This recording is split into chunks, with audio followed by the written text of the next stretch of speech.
Um, good morning, everyone, and or good evening or good afternoon, depending on when you're joining us. So I want to welcome you this morning, to our panel called Bloody Necessity, Menstrual Health Management as Basic to Participation in Climate Change. I'm Geraldine Forbes, the director of Women Founders Collective, which was founded by Sally, who is with us this morning. All right, we have 8 speakers, so it's a very full program. All of these people, all of the people who are going to speak this morning are going to make a compelling case for why this neglected and hidden topic needs our attention. According to an ACLU document, I think one that really surprises me, that on any single day, 800 million people are menstruating. Of those, 500 million lack adequate resources in terms of, we're thinking about supplies, facilities, information, and support.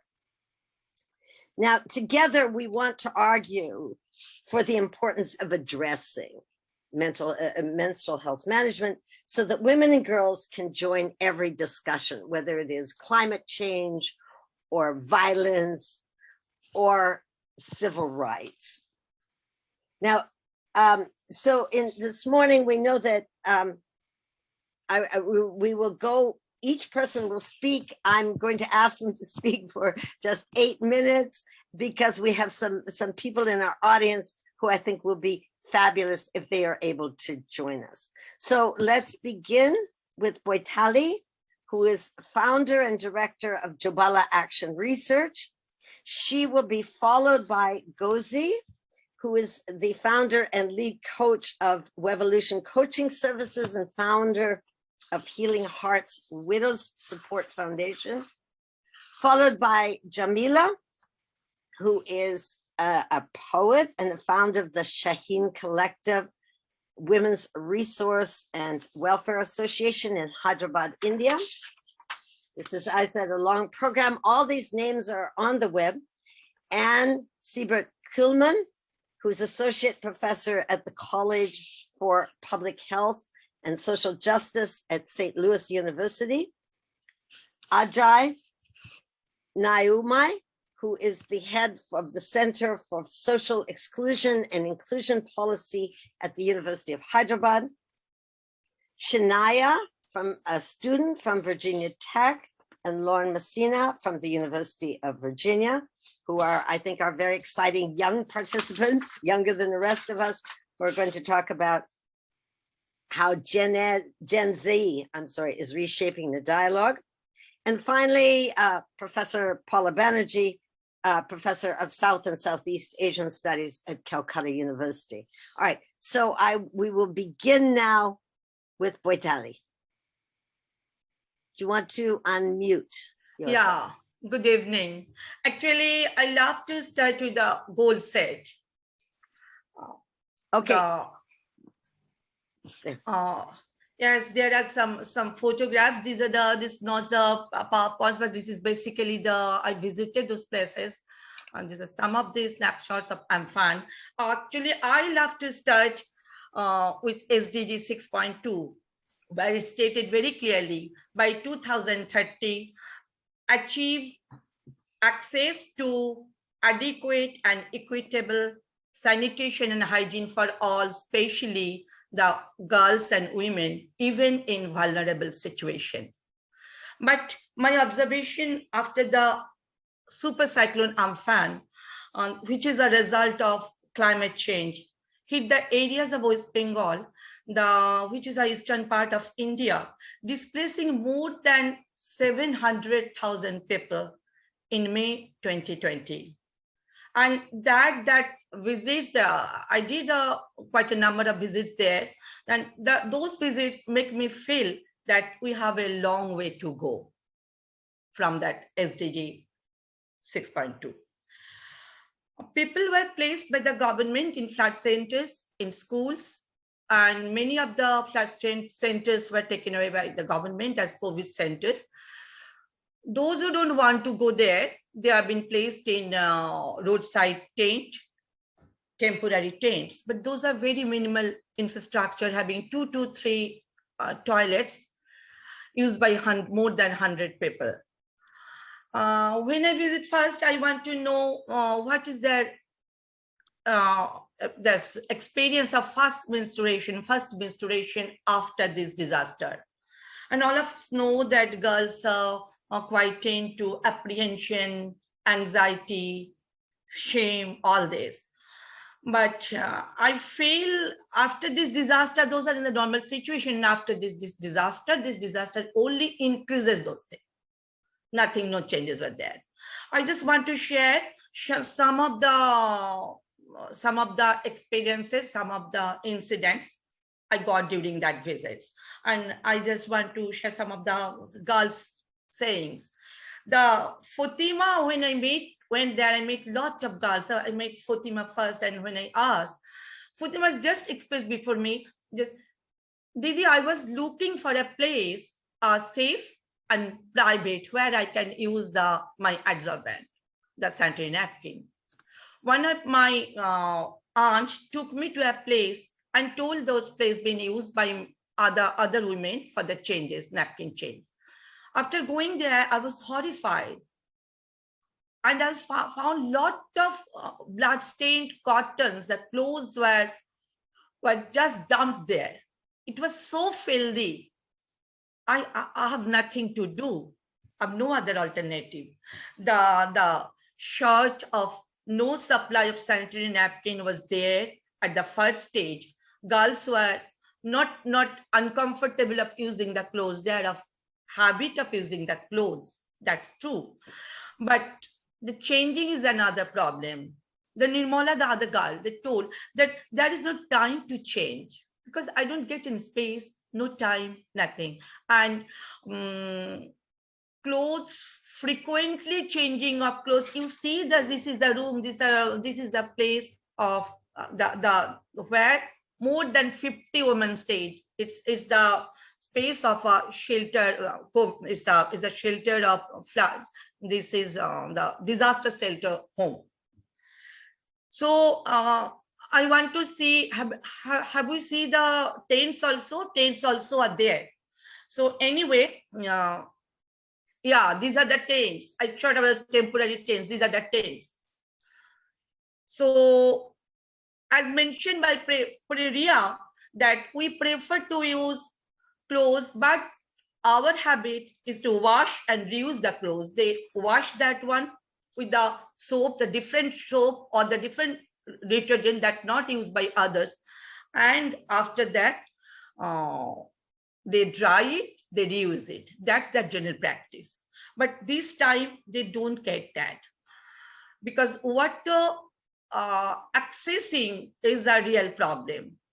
Most of the pumping stations were dysfunctional and ponds were contaminated.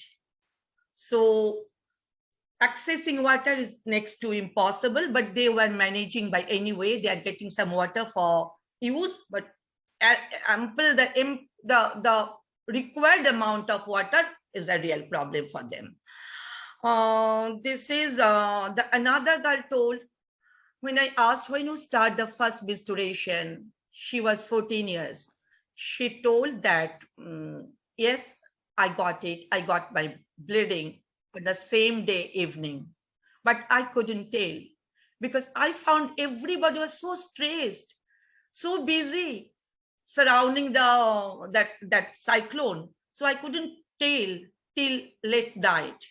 At late night, I'm able to access my mother, and both of us managed to make a napkin out of my mother's sari, the cotton cloth, but could not oat that till next morning before sunrise in the dark also. The question of washing my body, genitalia, doesn't arise. There is no question, out of question. So that is the basic situation there. And so it's not the their inclusion. It's not the girl's voice. Where is the girl's voice? Where is the other thing? That thing is there. So what I found after a few months, the successive visits were there after 2-3 months, and met the same girls. And then I got a lot of complaints of itching, white discharge, and different symptoms of UTI. I found doctors are there. I found clinics are there, but girls are not going there because it's in open space. So how do the girls will disclose their own problem? But some of them just visited the doctor along with their mother. I talked to the doctors. I want to assess the situation. Then I found that doctors were also not very comfortable. They told that, yes, they have the white discharge, but white discharge is basically a problem of personal hygiene. It's a practice of poor personal hygiene. See the situation where there is no water, where there is no sanitary napkin, proper napkin, where there is no disposal system. And at the initial stage, sanitary napkin was not there in the government relief list. They got the foodstuffs, but not the sanitary napkin. So that is another problem here they faced, but they didn't raise their voice. They didn't talk to anybody. It was a concern of shame. And there are, even in the shelter homes also, shelter places also, there are a lot of social taboo they have to maintain. They have to maintain a very safe distance with the men. They cannot touch the women who are practicing religious rituals. They cannot allow to take citrus items. So, and that is a huge list. So that's there. And this is basically in a small nutshell, I want to tell, we have to take it very seriously, especially when we talk about the inclusion in the strategy. We have to take some of the strategies because MHM is not there within the strategy of the emergency preparedness. So while developing the strategy, the girls and the women should be included at the planning stage. And another thing I love to tell everyone, whenever we'll talk about the empower of the girls, empower of the women, it's not the empower of the women or the girls alone. I feel it's the empower of the men to talk about menstruation without shame, to normalize the situation. And it's the inclusion of men, women, and girls together that we'll have to accept. Another thing, what I feel, the respecting the choice of girl. There is no space to accept their choice. Yes, even the civil society, I'm also the part of the civil society. We are also distribute lot of sanitary napkin, the water tank, water, everything. But I feel we have to respect the girl's choice. We have to think what they like. Is it sanitary pad? Is it the cotton? What is those? So basically, respect the girl's voice, girl's choice. And 3 other things, that is gender responsive. What is gender responsive planning? What is gender responsive strategy? That we have to understand. We have to, it's some of the jargons are there. Maybe the people who are sit for the strategy may not understand all these things very clearly. These are only 3 things, that is gender responsive. Participation is very poor, but we call participatory. But what is that? They don't understand what is it tokenism? It's not that. In a true sense, they should participate, and inclusion is also the truest sense. The last word I want to mention, we must converge. In India, there is another project called WASH. Water sanitation, water sanitation and health. So that the WASH and MHM should be converged together, and we must co-create a framework to get a good, usable tool for our girls. Thank Mikali, you. thank you so much. All right, so we'll ask you to mute now, and then we're going to now go to Gosi. Can we have you unmute? There. Thank you. I appreciate us having this conversation because the topic, it's something that is shrouded in a kind of secrecy where I come from, especially in the rural areas. I was a rural girl from the age of 8 when my mother died, and I was relocated without my consent from the city to live with an older family relative in the rural community. And I was there between the ages of 8 and 21. And listening to Vitali, it was like reliving some of the things I encountered as a child. I remember my first menstruation. I was in elementary 6 at 12 years of age. I just stood up in class to respond to a question by the teacher, and I heard children behind my back laughing. And I was curious to know why they were laughing, and I was messed up behind, my dress at the back. And that was a male teacher. Nobody ever spoke to me about menstruation. Nobody ever said to me, this is when it starts, this is what you should do, probably because my mother wasn't there. But this male teacher, who I reconnected with about 3 weeks ago, was the one that now gave me something to cover up and for me to go home. And he told me what it meant and what it was about. Now, when you think about menstruation for a rural girl in Nigeria, it's a big challenge because you have to think about the cost of doing it every month, the cost of making sure that you take care of yourself. You start with the low income. Most people in the rural areas, their income is far below average of those that are in the city.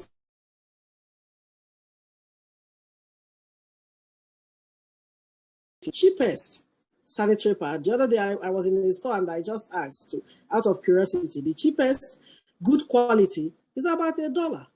And how many people can afford that in the rural areas? And now when you think about the cost of doing that every month, assuming a home has 4 girls, 3 girls, 5 girls, and they're all in school, you are feeding them, you are doing every other thing. These are things that the parents think about. Now, before even you think about what poverty does, young girls who are menstruating over time have been socialized, especially in the rural areas and in the urban poor areas where we've worked for about 13 years. They've been socialized to think that they are dirty, that they are kind of unclean, that they could bring a curse.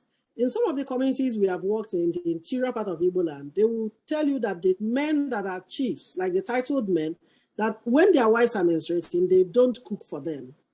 So I don't see the connection between menstruation, which is a biological process, and cooking. But that's the belief, that's the myth.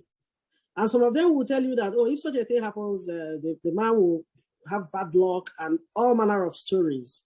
Now, you think about that stigmatization, and it makes it something that is shrouded in kind of secrecy, and nobody wants to talk about it openly. I remember I used to teach teenagers in the church on Sundays. It was never talked about. It was all spiritual. Nobody ever made it a topic to even let the girls know what to expect and what not to expect. Now, when you think about water scarcity, and one thing I noticed is that a lot of the young girls, during that period of menstruation, they are usually quiet. I was. They are usually quiet because they think that they shouldn't be seen. But because they just have to come to school, these are the privileged ones. Right now, we just did, last October, we ran a campaign on pad distribution. Some of the girls told us that on those days that they will not go to school. And I remember one girl, 14-year-old girl, who asked me if she could wash the sanitary pad and air it, sun dry it, and use it again. It was her first time. And this is something that people in the city have access to. And now you think about what they do because of the perception that, menstruation, and the men don't talk about it. Vitali talked about including men, and I love that point because we don't include men. It's like women thing. And even the women don't want to talk about it. Mothers of children. I have an 8-year-old girl who was born in New York, and she's not a typical Nigerian girl. She's very outspoken. She says her mind. And she's been asking me, why do they put that thing? And then blood comes out. So at 8 years, I was forced to start the conversation. And so I have taught her sanitary pad, how to put it in there. And one day I found her putting it by herself. And she's not menstruating, but I like the fact that she's already conscious of it. I don't want her facing the same embarrassment I faced in school, having to be stained by blood. Now, when you think about this perception, what do we do? What do we do? Because in Nigeria, they distribute free condom. You go to hotels, they offer you free condoms. What about free pad? What about free sanitary pad? It could also be distributed. I'm not condemning distribution of the condom, but what about this other one that keeps girls at home on days that they should be in school? What about removing the sales tax on the sanitary pad? Because some of the Procter & Gamble is in Nigeria, is in Southwest Nigeria. I know that if they remove that tax, it will be cheaper because some of the girls use tissue paper. And it's not like the tissue paper you buy from Costco, the silky, beautiful ones. The tissue papers here are dusty. They are like newsprint of newspapers. And what about the infection? What about the itching that comes with it? Now, thinking about that, what about promoting awareness? Can't we include this in the teaching, reproductive health classes, even if it's just to demonstrate how to use it? Some of the girls use cloth, something like this. We had a school, something like this, reusable. We had a school in Atlanta, Coretta Scott King School, that I partnered with. We are still partnering with them. They produce cloth reusable, and we bring back for the very poor ones, because you can't give them sanitary pad every day, but you can give them these ones. But beyond giving it to them, how do they, sanitize it to be sure that they don't get infected? So the awareness on how to use it, and then hygiene is important, because some of them don't even know that there's a relationship between infection and not washing their hands before they change the sanitary pad. So this session made me to really go deeper beyond the help we offer, to think about how the religious organizations can also talk about this.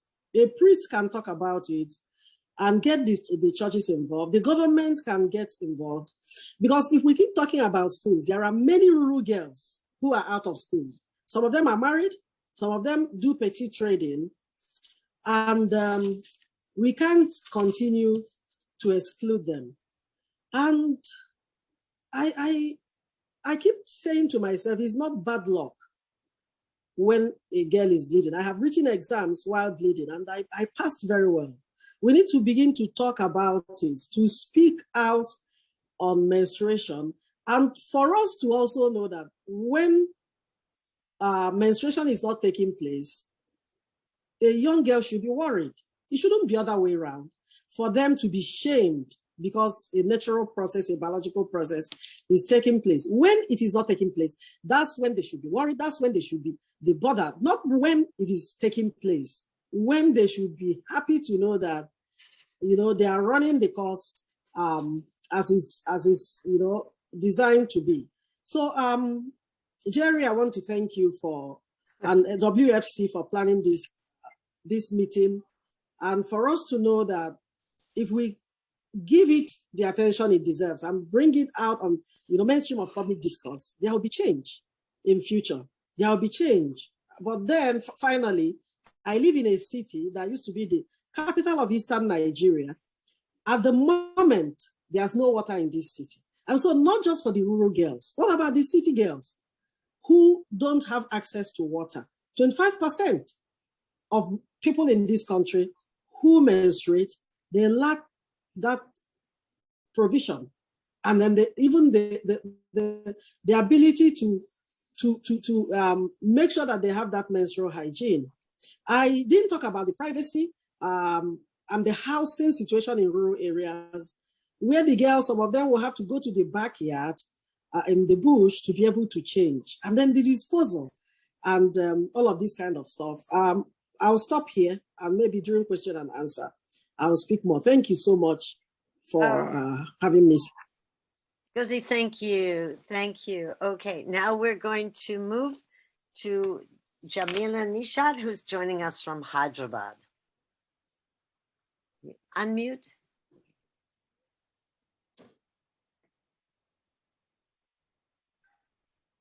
Hello, everyone. Hello. Before I start talking about menstrual hygiene, I want to talk about how the community and women around in the old city of Hyderabad feel about it. Normally, menstruation is a common thing, and everyone knows that religion doesn't like it to be talked about. But in old city of Hyderabad, we have a belief. Every house we spoke to, I'm working in Shaheen. I'm the founder member of Shaheen Women Resource and Welfare Association. And we go door to door, talk to women and talk about the issues. So when we were talking about menstruation, one of the mothers said that as long as the girl menstruates in my house, it's a sinful act for me. Because when she is capable of reproducing, she is not able to reproduce as she is not married. And so I gave the name as sinful act of bleeding. Because once you bleed in your mother's womb, if you cross your puberty and not get married immediately, then family, community, and society in large think that you are not doing justice to the whole humanity. These girls and women live in badas. Like we saw the huts in Calcutta. These are the kind of houses that we live in. The picture which you are seeing. Under one roof, there are 10 families. So all the men during COVID came back and stayed in the houses. They had no job, and because of lockdown, all the men were at home, and for all 10 families, only one toilet is available. So the girls had no toilets, no proper hygiene to be maintained, no toilets are available. One of my friend from Nigeria was talking about water problem. We have in every city in Hyderabad, especially in Hyderabad, we have a lot of water problem. So cleaning maintaining the napkins, washing, sanitizing the hands and everything is a big issue in the old city of Hyderabad. We work with more than 167,000 people in the whole city of Hyderabad, which come to 25 slums. When we talk to the women, girls and women in that in the families, we realize that even an 8-year-old girl is raped who hasn't even crossed her puberty. But that's not enough. The girls are raped not just by one man, but sometimes they are gang raped. And one Fatima, she was mentioning about Fatima earlier in Calcutta. She was 11-year-old and she was raped by her own uncle. But her mother said not to talk about it, be silent, because there's a taboo attached to that. And so the girls who are raped many times, who are raped by many men, don't talk about it because of the taboos and stigma attached to it. And this girl, the one whose picture you're seeing, got now HIV positive. She doesn't want to talk about it. Her parents don't want to talk about it. And we are trying to our best possible to take her to the police station and bring her to a normal life. But this is not enough. When we talk about child marriages happen, as I told you, that it is because the mothers don't want the girls to be in their family, to be in their house. So they are married off to the old Arabs from the Gulf countries. And these girls are, during COVID, married only on the WhatsApp. The marriage happens on WhatsApp, by telephone, thanks to our mobile. Our criminals are very good at using the technology, and the girl is married on telephone. Then she's sent on Khadima post. She was just 16, but her Aadhaar card was prepared as 18, and she was sent on Khadima's domestic workers visa, and she went there. When she went there, she was kept in a hotel and was raped by that old man for 15 days. She realized that something wrong is happening to her, and so she tried to run away from there. Once she tried, she didn't succeed. But second time, she took her passport, came out of that place, and immediately informed the police. Then she came to Hyderabad, and now she's happily married. Because I remember we were talking about choice. Now she selected a man of her choice, a young boy of her age, and she's happy with it. My problem is not just one girl's or Sana or Fatima or Sultana or anybody. Every year, more than 2,000 girls are married like this.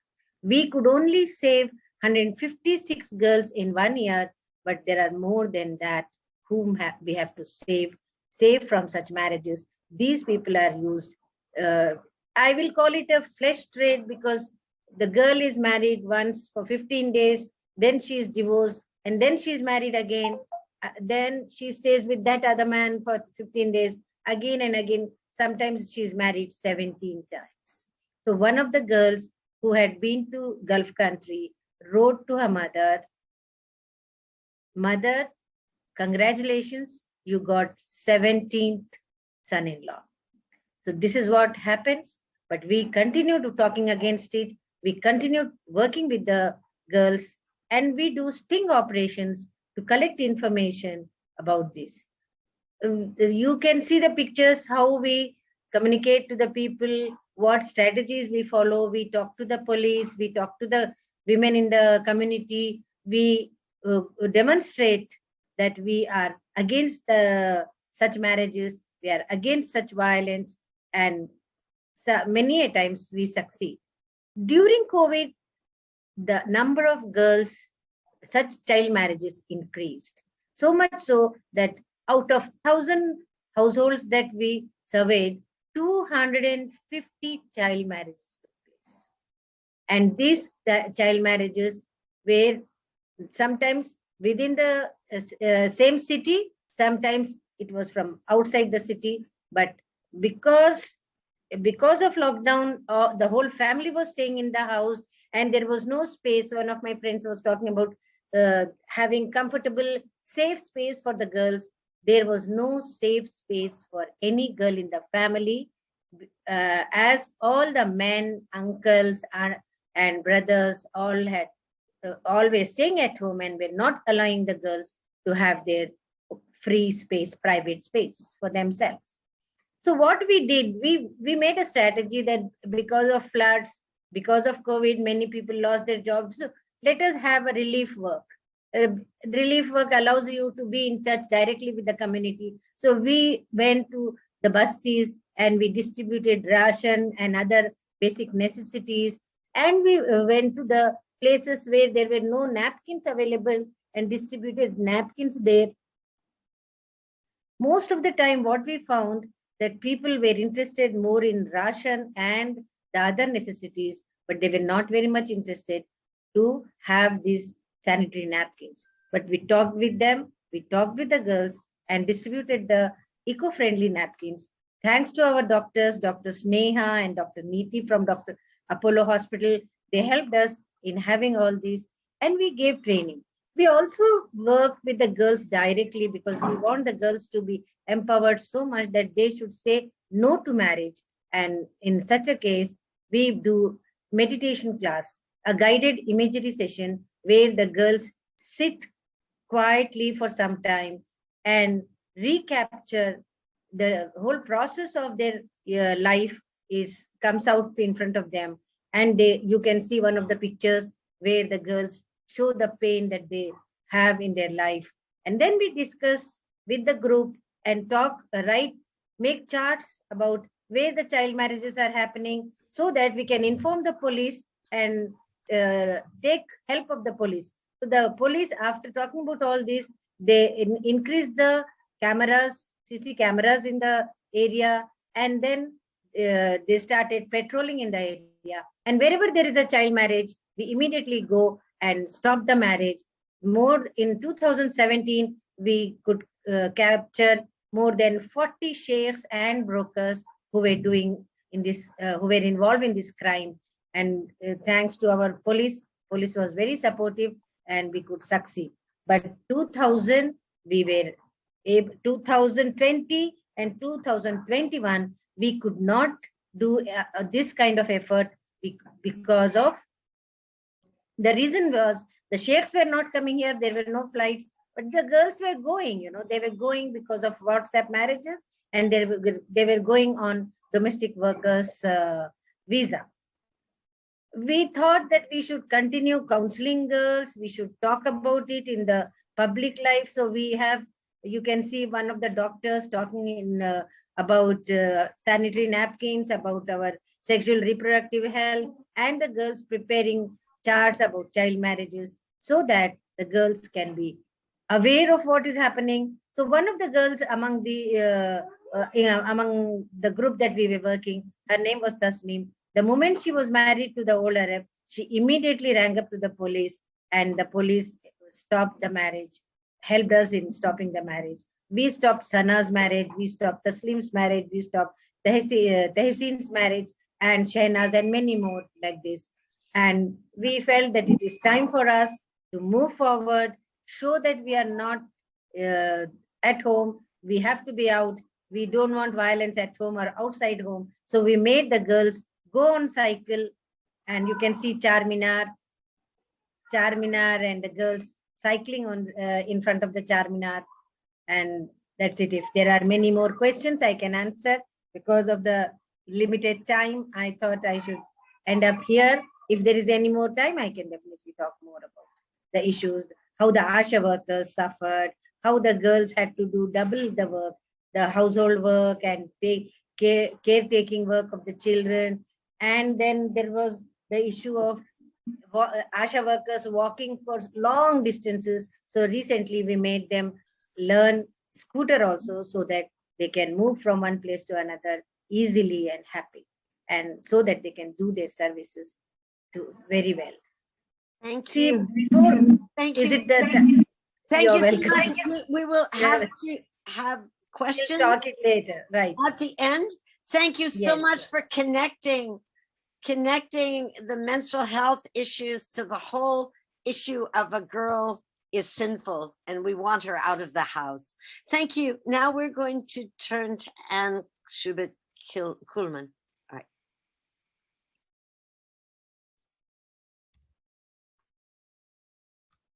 Hi, thank you. Geraldine, I want to thank you for organizing the panel and getting us all together, and for the invitation to participate in this.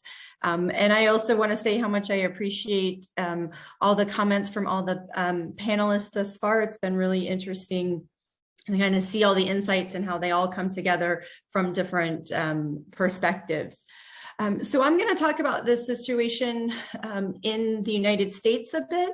So I first started working on issues of menstrual hygiene actually with an organization, Dignity Period, in northern Ethiopia. And that was really my context and my understanding of the issue. But as we were working in Ethiopia, helping Dignity Period do an evaluation of their work and the impact of their work on girls' attendance at school, we started looking at all of the academic literature and all the data that was out there around this issue. And this was back in 2017. And we realized that there was really nothing at the time around what the situation was for women and girls in the United States or in other high-income countries. And so we started asking ourselves this question of, well, you know, we have lots of individuals, lots of households in the US that, despite, you know, our context of wealth from sort of the infrastructure GDP perspective at the household level, are very much living day to day, week to week, month to month. And so if this is an issue around the world for women and girls in that situation, do we think it's also an issue here in the United States? And so we got some seed funding to start doing some research, and started working in 2017 with adult women in the city of St. Louis, in the central part of the United States. And lo and behold, yes, it very much is an issue for women and girls here. And one of the things that we were surprised about was sort of the extent of the issue, the magnitude, how many women we're experiencing that. And so in the surveys that we did in the city, the initial assessment with women in who were receiving services from community service organizations in the city, we found that nearly 2/3 of them, 64%, said yes, this was an issue that they had experienced in the past year, that they had needed products to help manage their menstruation and hadn't had the chance, didn't have access to them. And interestingly, we had them, so we did both surveys and focus groups. And I had a number of women who looked at me and said, thank you for asking about this. We have people who ask about all types of things, about housing and food and transportation and all of this. But no one has ever asked us about this. So thank you for that. And they also said, you have to get into the schools. You have to start talking to girls in schools. This started for me in school. This started for me years ago. And so that for us was the impetus to then be able to go to some of the schools in the area and say, hey, we don't know what the situation is. Have you thought about this? What, you know, we do. And so from there, we were able to partner with some of the school districts in our local area. Particularly one school district that serves students that come mostly from low-income households, but the district is really known for being pretty innovative. They have laundry facilities, they have connections to housing facilities for students who are experiencing homelessness. They have a lot of partnerships. They have an in-school health clinic. So it's a school district that's known for being very forward thinking and addressing kind of the needs of their students all around, but they realized that they didn't really know how this issue was affecting their students and attendance at school. So back in 2019, we were able to do some of the first surveys to get quantitative data from students in the United States, kind of looking at this issue and how it's affecting their attendance at school.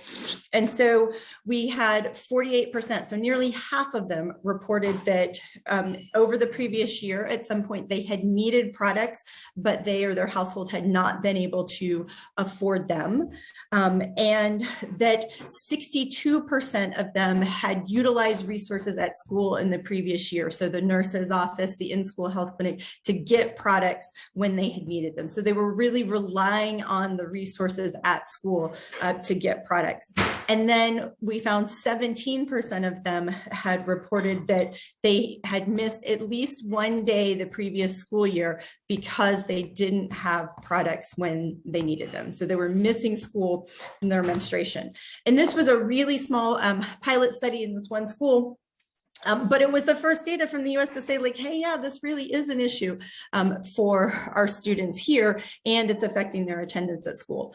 So that gave us the impetus, sort of snowballing, to do a larger survey and look more broadly. And at that point, we were able to look kind of during the current school year, which it was actually February, the last week in February of 2020.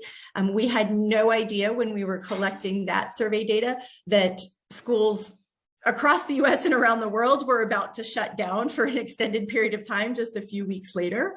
But we were able to ask what their experience had been so far that current school year. And in the United States, the school year is from sort of the end of August through the end of May or early June. So at this point, end of February of 2020, it was about 2/3 of the way through the school year for that year. And so we were asking students questions about their previous, since that current school year. And we found very similar results. We found that 64% of them had said that they had, since August of that school year, had needed products but hadn't been able to afford them. They and their households hadn't been able to afford them. 66% had reported, again, using school resources to get products when they needed them. 33%, so a greater percentage in this, reported that they had missed at least one day of school so far that year because they had needed products but didn't have access to them. And then really importantly, 70%, 70, reported that they had missed school that school year for something related to menstruation. So not just because they didn't have products, but cramps, heavy bleeding, odor. And this really highlighted, and I think this is what some of the other panelists have talked about, is it's not just an issue about not having access to products, but about managing menstruation and personal hygiene during menstruation overall, so that girls can fully participate in school and kind of activities of daily life. And so that has been really important because it has really helped spur the conversation in the United States and get people thinking about this as an issue here. Interestingly, I know some of the panelists have talked about reusable products and cloth pads and stuff. So Dignity Period has expanded its work and is now working in the United States, has done some pilot testing around use of reusable cloth pads here. And the students who have joined those pilots and used them have really appreciated them. They have found them comfortable. Even if it's not what they use all month, every month, they really appreciate always having something, right? So if they can't have products, if their family can't get products, if they're caught off guard, if they're, they've used up everything that they have, they really appreciate having those reusable pads. And so I think it's really important, this idea of choice that's been talked about, making sure that women and girls have access to a wide variety of different products, whether they are reusable or disposable, so that they can really figure out what works best for them to be able to manage their menstruation with dignity and fully participate in all activities of daily life, including attending school. And I will end there and then look forward to the questions towards the end. But again, thank you for the invitation to participate. Thank you so much. All right, now we're going back to Hyderabad. Ajay? Yes, thank you so much, Jerry, for this wonderful opportunity that you've given to me. Let me start by saying that there are 3 issues of the urban slum women in the Sultan Sahi area in the old city where Jamila is working with, and Rasulpura slum in Hyderabad, South India, in the context of menstrual waste and environment. Firstly, they lack awareness on menstrual hygiene, as Jamila Nishad has pointed out.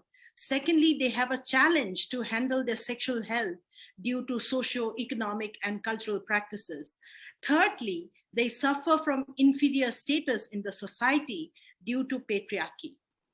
This empirical study was conducted in the year 2017 and 18 to understand how the slum women perceives and handle menstruation in their everyday lives. It initiates social change in the slum women's lives, which is the core of the feminist research. For example, the respondents were introduced to encourage to use clean cotton cloth pads and use menstrual cup. They were sensitized to avoid commercial pads since it contains harmful chemicals, which produces infertility and various diseases.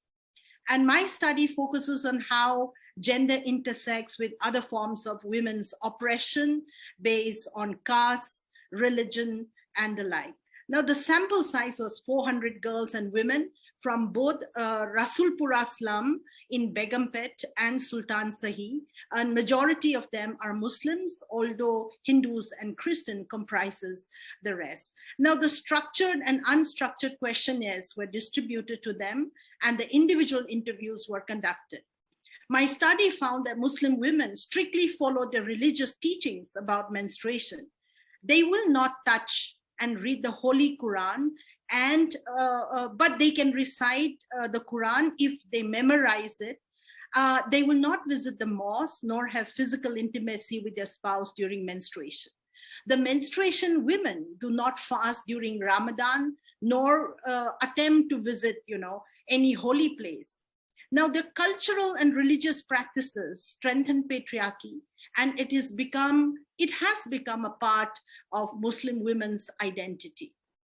And moreover, it manifests the patriarchal ideology that discriminates Muslim women in a setting that has tensions with modernity. Women, as we all know, menstruates at the age of menarche till menopause for 3 to 5 days a month. It means women in their reproductive age menstruates for around 36 to 60 days in 1 year. Now, the slum women were found to be very shy and hesitant to discuss about menstruation during our field work. They were not so open to the idea of discussing about menstrual waste. Now, out of the total sample of 400 women, 35 of them said that they wrapped the used commercial pads, mostly made in Hyderabad, called Sofi, S-O-F-I. They wrap it in the newspaper, put it in a poly bag and throw it in the dustbin. And some of them dispose into garbage dumps near their homes. 65% said that they dispose the menstrual waste in the nearest open defecation field in the slum or nearby lake and river, particularly in Rasulpura slum, as there is an absence of recyclable dustbin. Now, the reason behind this is that women did not want the menstrual waste in their homes. So they dispose it away without thinking much about how it will be disposed further. One girl said to us that it stinks if it is put in the dustbin at home, and hence she throws it in the open or in the drainage system nearby. So 10% of my respondents said that they burn it. Now, burning of pads is a major environmental concern because it produces dioxin in the air, and dioxin is a cause of cancer. Some of the women said that they wash the commercial pads and dispose it. Now, as to the question who taught them to wash the pads before disposing them, they said they learn it through the awareness programs given by Kriya Sangh Society, an NGO operating in Rasulpura slum. Now, some said that this rule is given in Islam. A few other women who were unaware of the NGO program, when they heard of washing the commercial pad in water, gave a cry of disgust, as they couldn't even think of touching it after it is soiled. Around 65% women prefer to use commercial pads as they have no idea of any side effects, which some of the panel speakers have already said, due to the prolonged use of the pads. Now, the commercial and low-cost pads like Sofi made in Hyderabad are made of unknown substances which may harm the user and are not environment friendly. There is an alarming trend of rampant use of unhygienic pads among the urban slum girls and women. They cannot afford to buy, some of the expensive commercial pads. One of the respondents, 17-year-old, said whenever she asked money from her mother to buy pad, mother refused and suggested her to use homemade cloth pad. Now, as Jamila said, many families have large family members, and menstruating girls and women were unable to dry cloth pads in sunlight after washing them because they live in small homes. They often hang clothes in the dark corner of the room, which do not kill the bacteria. Therefore, they suffer from various kinds of gynecological issues. Now, the menstrual cup is an alien concept to each and every respondent. They've never heard of it in their lives. All of them were not willing to let their unmarried daughters use menstrual cup, because when we explain, they assume that it will break the hymen. For them, unbroken hymen is a sign of virginity. And it's important at a time of marriage for them, for the girls to have their virginity intact. Now, 9% are curious to know the benefits and price of the menstrual cup, but reluctant to try them when we suggest it. So they are culturally conditioned to believe in conventional methods of clothes and commercial pads. And, they obviously require awareness and finance to use the menstrual cup that is environmentally sustainable. Now, my point is, what is bad for health is also bad for environment, because health and environment are two sides of the same coin. The commercial pads are not considered as medical drugs, and all information about its composition is not given with the product. It contains chemicals and pesticides such as chlorine and dioxin that cause cervical ovarian cancer and abnormal growth in reproductive tract infection, and many more. The polymer gel used in commercial pads to keep all day long dryness also cause infertility among women. It has 90% of plastics that create both health and environmental hazards. Now, plastics causes itching, rashes, odor, and burning sensation in the pubic area. The plastic in pads stays for 500 to 1,200 years in the environment. And every woman creates around 120 kgs of menstrual waste in her lifespan. Considering this menstrual waste generating by menstruating women in India out of 669 million women, according to 2021 census report in India, is sufficient to create an environmental hazard. Usually, women use 10 to 15 pads in one cycle, but we added up for 12 months in a year, and for 40 years, for 40 menstruating years, each woman uses around 7,200 pads in her lifetime. If we calculate the total amount of menstruating women in India out of 669 million women, imagine the number of mountains of menstrual waste that are thrown in landfills. Every commercial pad which has been manufactured are still in our planet, are still in our environment, living with us. It has not left us. Therefore, it is essential to create massive awareness among women to use non-plastic and easily compostable pads, which are low cost, affordable, and environment friendly. Now, what is the way forward?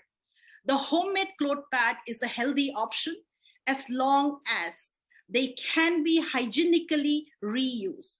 These reusable cloth pads are washable and more hygienic if dried in the sun, because sunlight is a natural disinfectant.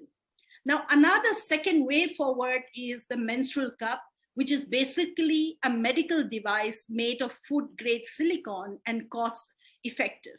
It costs around $10 to $15, which is a one-time investment for around 10 to 15 years. So I would say that when we talk of environment and menstrual waste, this cloth pad is one way forward, and the second one is the menstrual cup. In fact, these are a miracle in the waste management world and saves our planet Earth from the environmental hazard.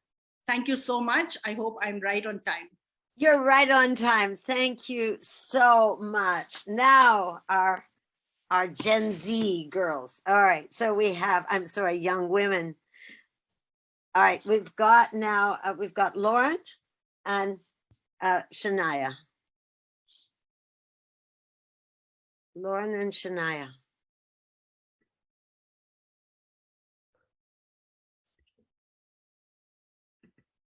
Are you? Yep. Shania, are you ready? Yep. Okay.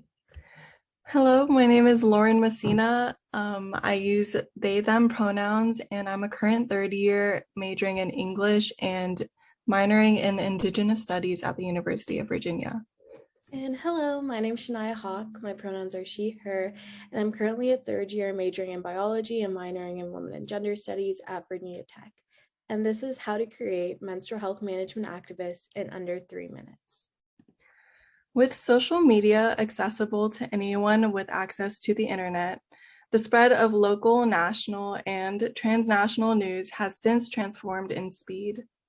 We now receive news in a matter of minutes of an event happening. Our generation, Gen Z, is the first generation to have grown up in an era where connecting with others through the internet is a part of our day-to-day lives. In addition to normalizing social media as a source for news and other important information.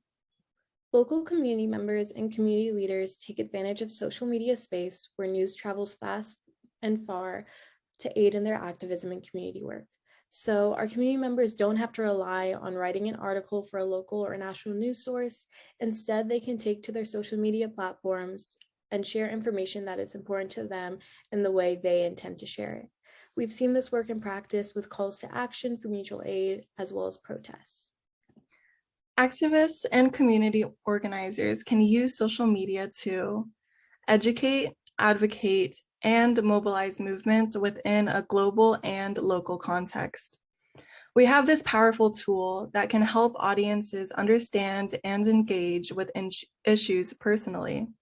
And with just one hashtag, activists can generate a plethora of information and organize campaigns and movements. Along with the convenience of information and intimacy, social media activism gives a megaphone to marginalized groups who would otherwise be a whisper. The basis of all activism is educating oneself and advocating for causes from a genuine standpoint. However, with the rise of social media activism, an increase in performative activism or slacktivism is seen. And when we think of activists, we think of a person organizing protests or mutual aid funds, and we know that activists should be collectively oriented, socially responsible, and must be mutually supportive in working towards ending systemic oppression. They should constantly be unlearning and educating themselves. However, in the technology age, people think liking a video or posting one infographic makes them an activist. It doesn't, and we need to start reevaluating if what we're truly doing is activism or slacktivism. Activism isn't posting one thing regarding an issue and forgetting about it after you log off. It isn't liking a post or following an account, and it definitely isn't monetizing off the issue for your benefit. Activism and allyship is a process in which you are actively engaged, and it's not an identity. Activism on social media should be a source of news act as a source of news from on-ground organizers. It should be used as a call for action for events, protests, and teach-ins, and it should foster a calling in culture rather than a calling out culture or a canceling culture. Loretta J. Ross says, when you treat potential allies like enemies, you're behaving like a cult, not the human rights movement. With this blaming and shaming, you just invited them to a fight, not a conversation, because you're publicly humiliating them. Social media activism should create room for people to grow. With social media as a platform readily used by activists, we are bound to hear various voices and stories that go beyond issues shown on the news. Activists on social media are attacking issues from all angles, including menstrual health management. I personally became aware of the inaccessibility of menstrual health management through posts on Instagram and TikTok. I was in awe of the users spreading awareness through infographics and personal narratives, and was soon eager to take part in a collective movement. I first encountered activism on the period movement's Instagram and in the height of the pandemic. National organizations like the period movement made it seem easy and very possible to create a direct impact on my local community. However, it wasn't until a few aesthetically pleasing posts into my period chapter's Instagram when I learned about slacktivism. On Instagram, activists were calling in posts with pretty fonts and different colored backgrounds that provide little context about the issues or calls to action. I soon became aware of how far posting about issues can go and how far national movements can go. Here's what I determined. We know our communities best, and it shouldn't be up to social media to be the main way towards creating change. Real change happens on the ground, whether that be product collection and distribution or organizing for more public bathroom access.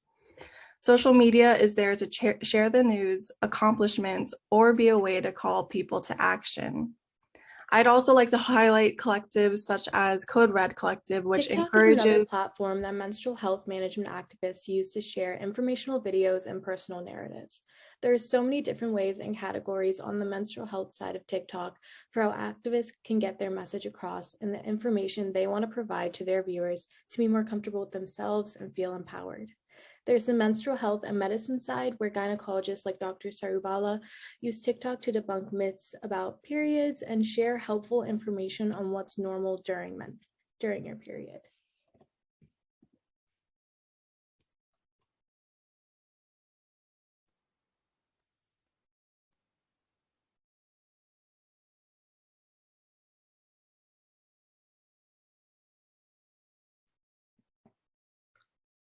There's a side of menstrual health TikTok that talks about menstrual products and the environment, where users take to TikTok to review and share experiences with environmentally friendly menstrual products, such as August's biodegradable tampons, pads, or liners, and explain the differences between various menstrual cup brands and discs.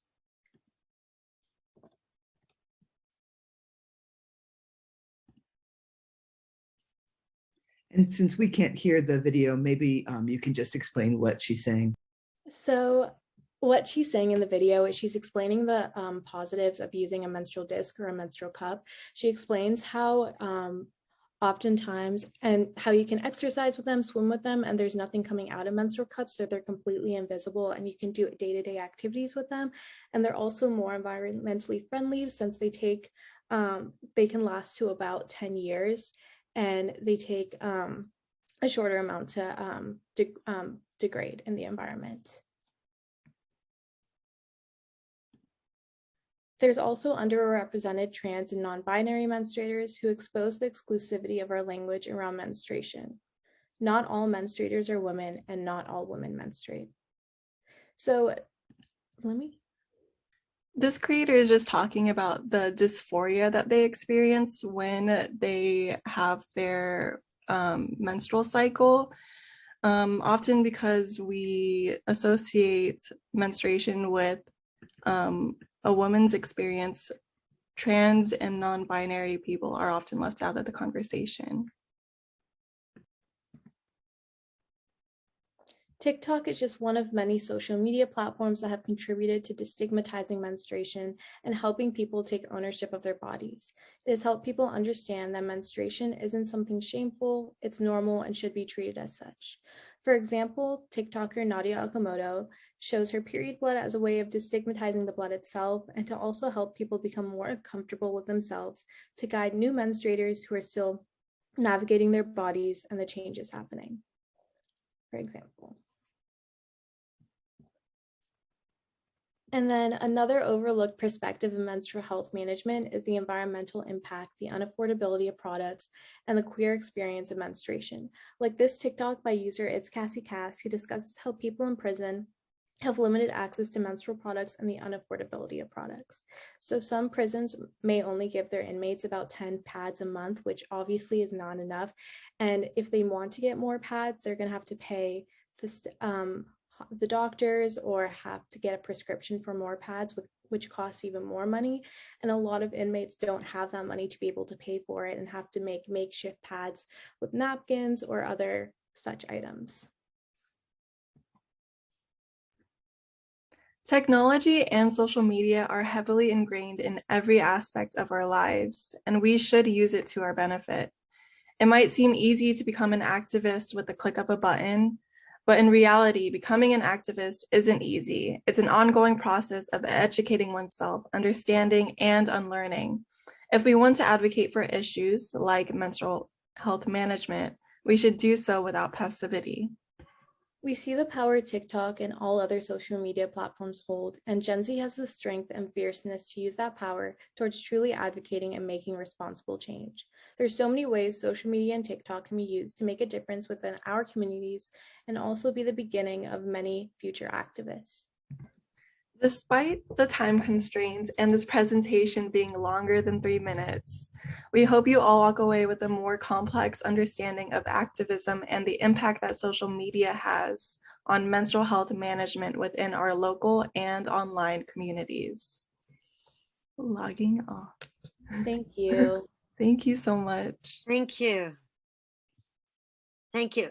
Now, if we can have Paula Banerjee. Hi, good evening, good morning, good afternoon. A very good day to everyone today. This has been quite a panel. We traversed from the cyclone struck Bengal to meandered through Africa and lower income groups.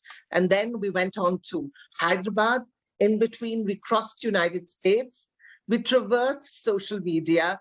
And now I've come back again to give a little bit of the broader picture of, why menstrual health issues are so important to us. If you look at the SDGs, then we will see that, by a conservative estimate, SDG 3, which has to do with good health and well-being, SDG 5, gender equality, SDG 6, clean water and sanitation, SDG 8, decent work and economic growth, 10, reduced inequalities, 12, responsible consumption, 13, climate action. These are, just to begin with, the SDGs that are impacted by menstrual health of women. Now, I will come to another aspect of the question, and that is women who are menstruating are obviously within the category of women who are active, their reproductive lives are active. And this is also exactly the age where women laborers, women in the workforce are also there. So, if we look at whether menstrual health for young girls, young adults, or women, we will see that what we are talking about are largely girls to women, either going to school or in the workforce, in the labor, etc. Now, today, there are massive campaigns about SDGs that doesn't touch menstrual health. And here, just now we saw that among the 17 SDGs in a conservative estimate, 7 of them are affected by menstrual health. And then if we look at some of the other campaigns, we will see, for example, the campaign on just transition, which is about how to transit, in a just manner for everyone in this day of climate change, particularly for people who are migrating or for labor. This is a massive campaign that is being led by ILO. Now, the question is, even in this campaign of just transition, there's hardly any discussion on menstrual health and women bleeding. Yet, one research, I think Anne's research, told us that even in the United States, 70% of the girls lose days because they're menstruating. And the same thing happens to adult women. So if 50% of the working population lose days, while they're menstruating, then let us see how much we lose out when we do not take care of menstruation. And then we are suggesting correctives to what can be done, like, menstrual cups, etc. But the question is also not just about economics, but also about culture, about sensitivity. If you want to be just, these are the questions that we need to address. How many of the money that is spent on creating menstrual cups is spent on sensitization? Very little. How much of the pharmaceutical companies are really interested to know their market, even from a business sense? Hardly any, because we assume that the market is in the developed countries where there is still some modicum of sensitization. Yet today's discussion shows that even in those countries, that kind of sensitization doesn't exist. So from the perspective of gender equality, or even from the other 180-degree angle change, if we look at from the perspective of business also, sensitization is a must. If we want to have a just society, if we want to transit into a just society, yet we do not spend any time or money on that. Now, I will come to another aspect. Today, there is a very unjust conflict going on in Ukraine. Before that, it was Afghanistan. The problem with today's world is that it is built on certain factors that create massive displacements. When people are displaced, nowadays, what we see is that, for example, in the context of Ukraine, where it's almost like a first world country being displaced, every minute a child is being displaced, a young adult is being displaced. How many of them are women or girls? We do not have gender desegregated data.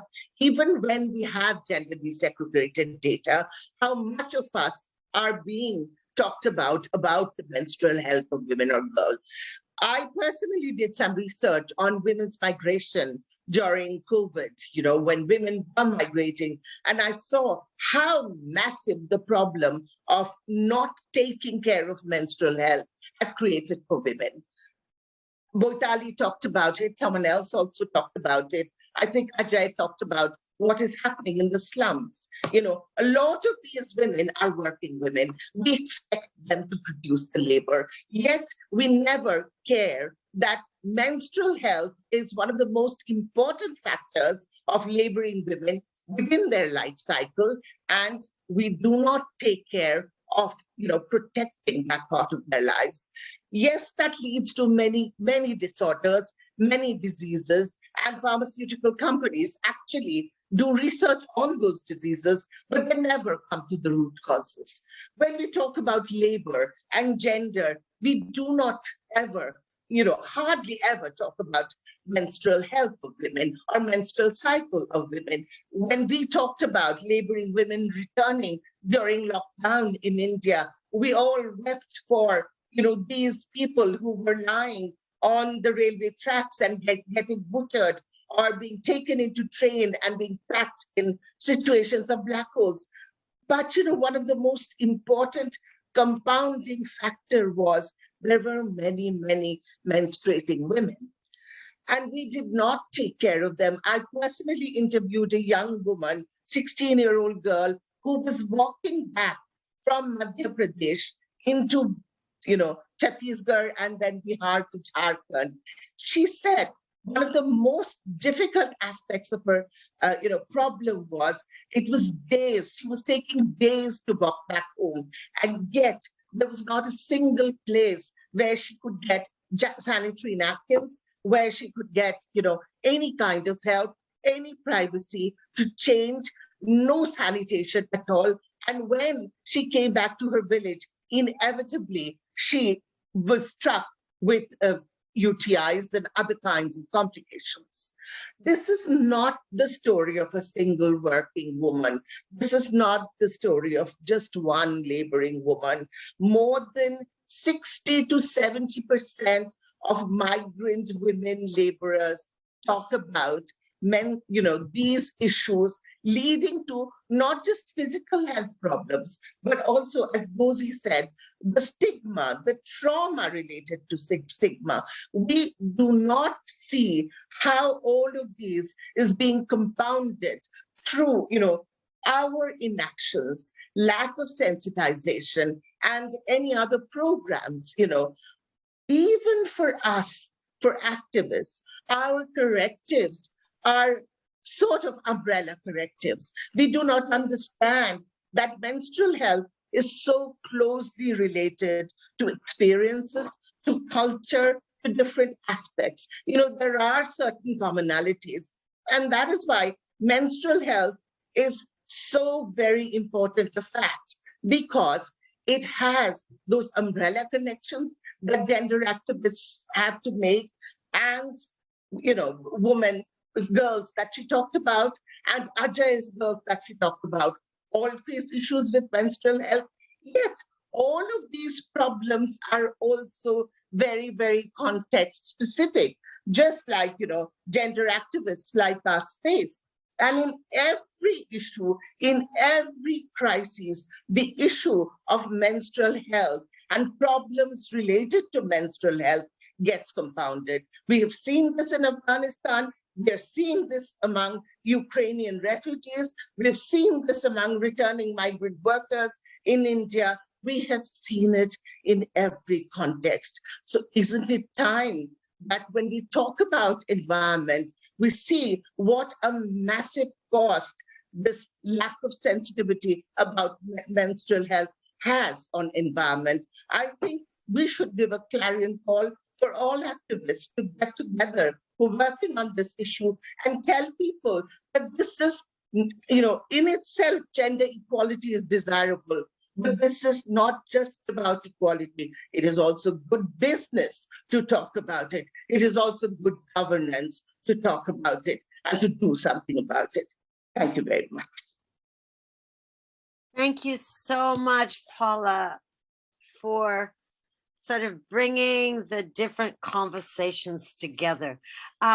What I would like to do, can I turn it over to Sanjukta? Now she's been keeping an eye on the questions. Sanjukta, in the chat. Right. That was so thought-provoking, wasn't it? Yes. Finally, thank you, Paula, for that synthesis. That's the perfect final speech. You've had the final word. Time for us to engage with the questions. And I think the first question was for... Yeah, I'm trying to... there was one, I know, for Anne. Just, right. Okay.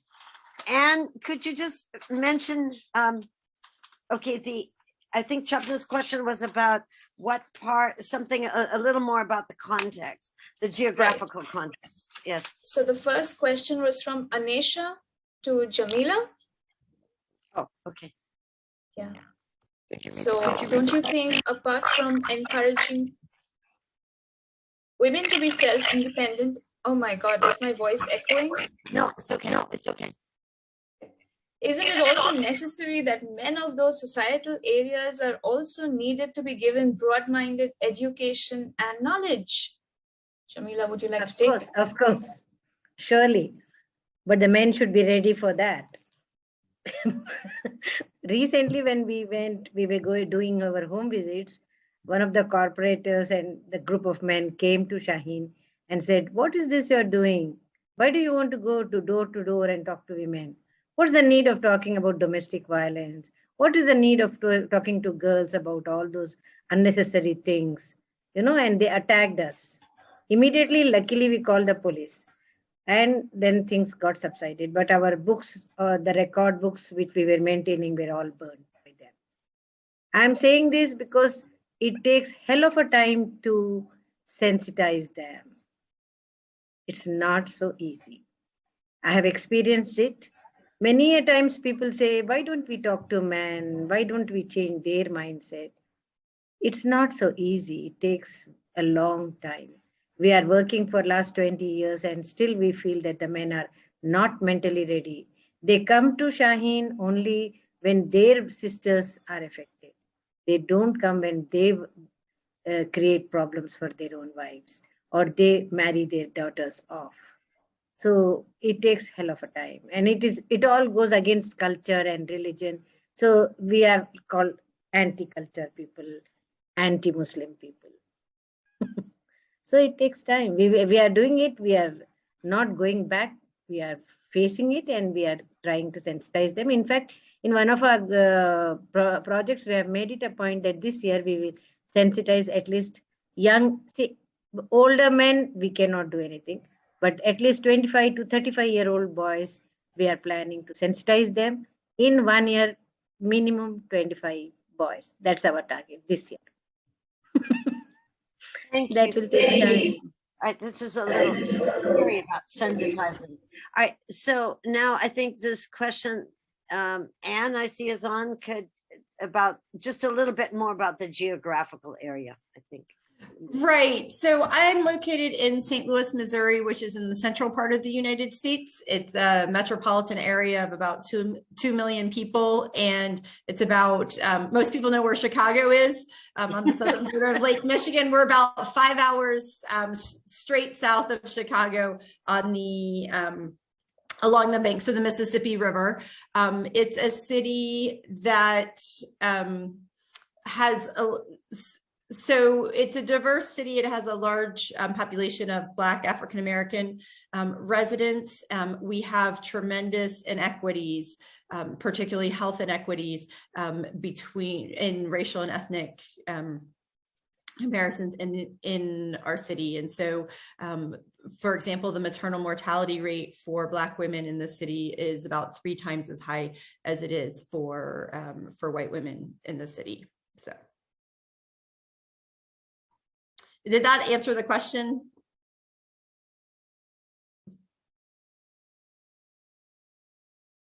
I'm muted. I was going to say, I know Bonnie had a comment. I saw that. Bonnie, do you want to, something regarding menstrual pads?